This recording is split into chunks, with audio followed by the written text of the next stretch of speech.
railway museum, then you can fit in this toy train and this moves to you in the railway museum.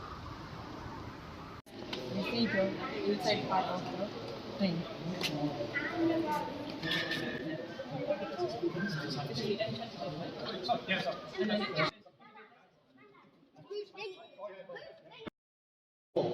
In Manchester, above Victoria Station, in a big training room. And where you're standing now, were rows of chairs, and railwaymen were invited to come along there and to learn about signalling, proper signalling. Proper signalling like this, okay? And if they did really well, they could come and practice, and they could take an exam at the end of it. The examiner would tell them whether they were competent or not to actually undertake railway signalling. Anyway, British Rail closed it down in 1985, and some of our colleagues went over there. It was given to us. Went over there, took it all apart. This long board here, this table, is in sections. Everything had to be taken off. It all had to be looked after properly. And then they put, more importantly, they put it all back together again. And they made it work, which is fantastic. Why is it really fantastic? Well, look on the wall. What's that? Guinness Book of Records. It's over 100 years old. It was first used in 1912. And because it is now the oldest complete working modern railway in the world. So you go elsewhere and you see on television or Parliament or whatever, oh, we have an old engine here, which is 100 years old. Does it work? No. Is it a complete railway? No. Well, this is. So we got it from Guinness Records and we're very proud of it. Well, where have we got it here? Well, all of us here believe that this form of signalling is something that we can cherish it's from the past, really. About 10% at best of the network rail system is still operated with semaphore signals like these, and the absolute lock system, which I'm going to tell you about in a minute or two. The rest of it now, when you go onto the station, you see these colour light signals look like traffic lights, don't they? And they work from operating centres. When you go in, it's like going into a call centre. Look at this, it's springing into action. Look at this. Look at this. One of our artefacts is springing into action, and he's running across, and he answers by giving one beat bell back on him, right? Ready? Now, what he said is, I'm here, I'm waiting and listening, and it's Mike here who's going to ask permission for the train. Let's see and listen to what he rings. 3 pause, 1, 3, and then 1. And that means, is the down line clear for an ordinary passenger stopping passenger train to come through the section? And Mike at this end is going to have to make a decision. He's going to have to say yes or no. Right, let's see what he does.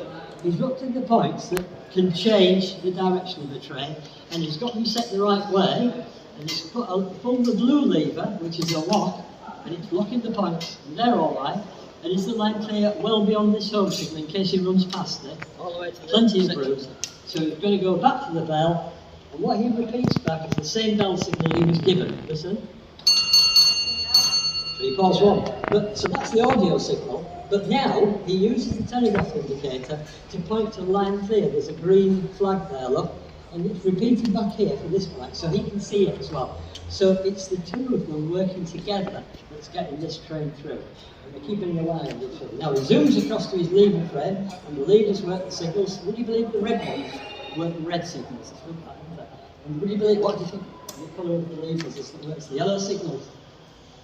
It could be yellow, you've got it right, you learned it quickly, that's spot on, that's right. Black ones work the points and blue ones lock them. Right, so it's colour red signal, which is home signal, and the section signal, because it lets the train go into the section. And I'll let you know in a minute how Mike knew that this bit was clear. Here comes the train, muttering on. Don't stop. There's a distance signal that's telling him that all the stop signals are clear, so he doesn't need to worry about being stopped. Talk about that again in a minute. Here he comes, he's going past Mike at box A, and he's going to tell Mike at box B, it's coming. 2 beats on the bell, 2 beats back. He says, I understand it's coming, and he's moved his telegraph instrument, look over to train on line. A red flag now, because we've actually got a train on the line. Right? And that train knows he's going, which way? Left, because he's got left on the signal left, thank you. You're doing very well. Just as a matter of interest, that signal's higher than that one. That's because that's a higher speed route than that one. In other words, you have to slow down if you're going right, but you don't if you're going left. Now, the train's arrived at Mike at box B, and he is now going to check that the whole of the train's come through. And this is the here we are, this is the magic. Are you ready? That little thing on the end, that's a red light, and here's a proper one, right? And that is called a tail lamp.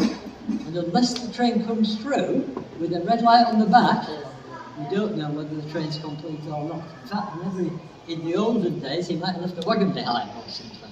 You must have a red light. Here's a flash. Look at this, is a flashing one. This is real flashy. You'd have that on the back of the freight train these days.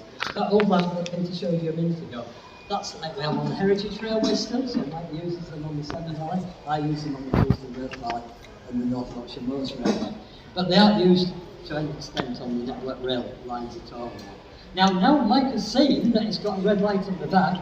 He can tell Mike down here that the section is clear again, so he calls up his attention again. One beat on the bell, answers it.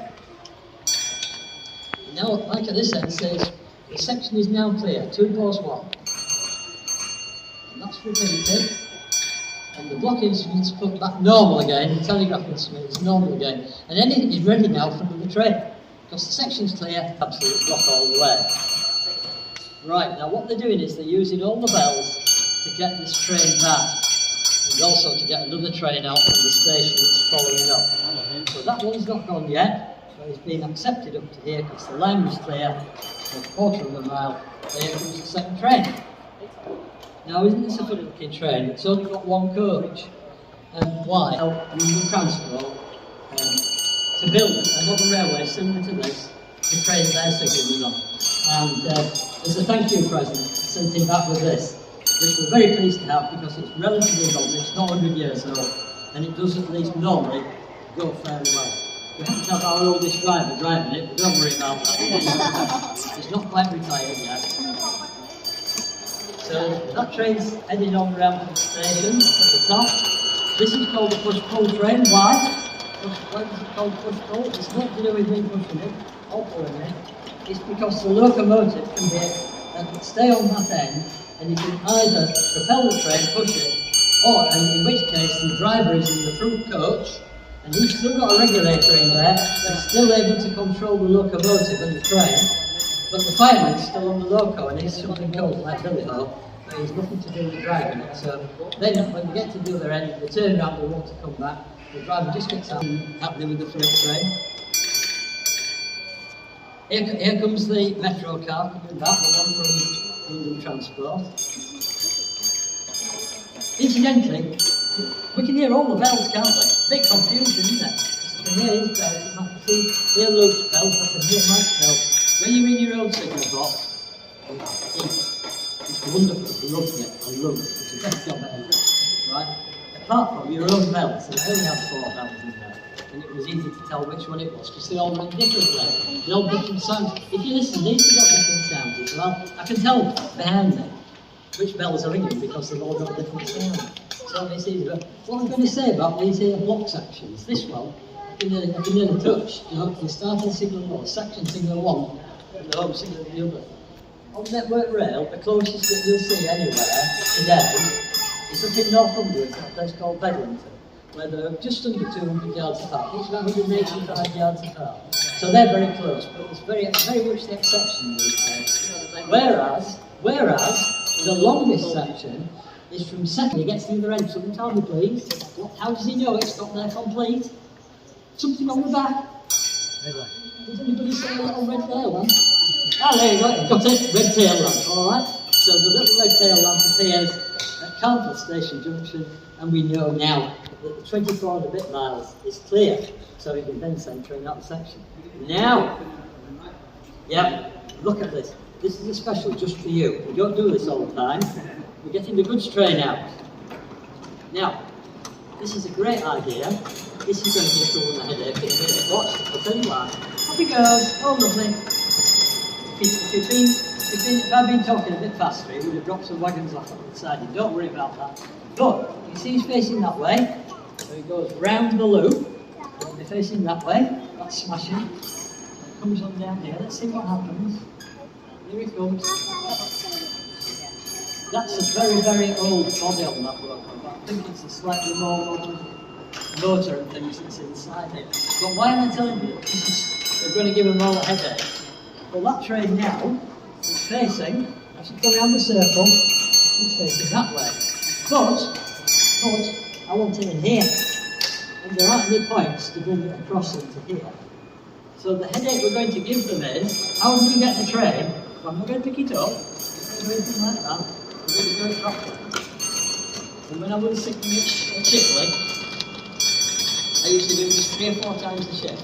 Because I got the engine from one end to the other, so that I changed its direction. So here we go. Oh, he knows he's going to have to slow down because he's got a caution signal there at the distance. It's going very slowly. The signal might turn. Oh, he's blown the signal gently, so he knows he can go through to the next section. That's good news. But he's got the yellow, the distance signal, is telling him he's going to have to stop at the next red signal. And then the signalman has got to get the engine from that end to this end to pull it back into here. Now, I'm not content with that. It's going to take a bit of doing this way. You're going to get headaches now. In fact, it's starting to be a bit of a migraine, I think. No, we're getting there. Right, let's see. Now, what am I going to tell you? When the train's gone through the section, what's it got to have on the back of it? Red light. Yeah? Guess what? The engine's going to be detached from its train. Okay? Peter's uncoupling it. And it's going to that signal box down there. Guess what? It's not going to have a tail lamp on it. Oh, but that's because they know you said to me there was a train coming through, right? But all I've got is an engine. So now I tell him, I've got a train to ride, I've got an engine to ride. So he says, 2, 4, 1, 4, 3. There you are, okay. And now he says, so I'm sending the engine back to you, 2, 3. There we are, can you hear it? 2, 3. So the engine's coming back now. Great. There it comes. Now you'll notice that Mike here hasn't played a signal rating because he wants to control the loco. Never mind you, driver, you just do what I tell you. I'm the signalman around here. You do what I'm telling you. Right, here it comes. We've lowered the signal, so it says you can only go slowly forward. You've got to stop here because you're going to go back. Now the migraine is starting to get a bit better down there. You notice they haven't had to put any eye patches on. You're getting there. Mike has changed the points to move it from this line back onto the train. But when that engine came through, he had to have something on the back to mean that when he gets here, it's complete. It's on its own red light. So Peter's now taking that off. Okay, because it's going that way now. There it goes. We've got a red light on the front now, Peter. There we are. Now, what Mike's got to do here is got to ask permission for that train to go in here. Now, I said you only have one train in the section at a time, and I told you Phil, because this is a goods line, and goods lines you can have up to 6. Okay? This is the telegraph instrument, the train line, or 2, 3, 4, 5, 6. Now, because of that, the 2 signalmen have got to work together in order to get the instrument set. Now, Mike's got his little migraine going on there, so just let him carry on with that. So, I'll answer the bell. 1 pause 4, freight train. Now, can't move it on its own, and I can't. You have to work together. Did you see? It's called cooperating. It's called cooperating block because it's permitted to put more than one in here. And Mike's now going to bring the train across. He's going to come right the way across. Now, how does the driver know where he's going? Left or right. But if it's too tight, you can't put them all out like that and stack them up. And if you stack them up, you read it like a book, top to bottom, left to right. So the top one will be left and the bottom will be right. Down there, you've got little shooting signals, look. There they are, there's 3 of them, and they're stacked on top of each other. And the top thing to do, let's see how we've drawn the train. And I know I've got it all because I've got the red lamp on the back. Spot on. So Steve at the other end says, oh, okay, so the section's clear again now. Puts his telegraph instrument back.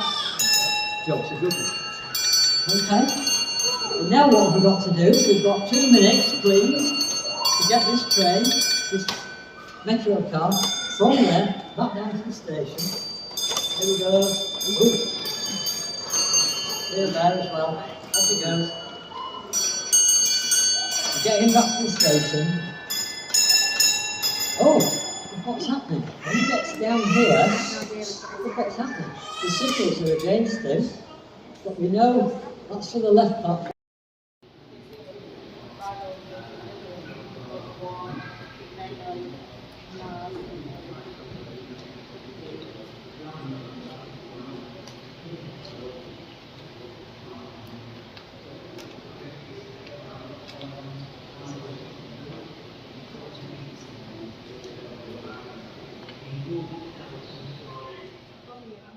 The exciting thing.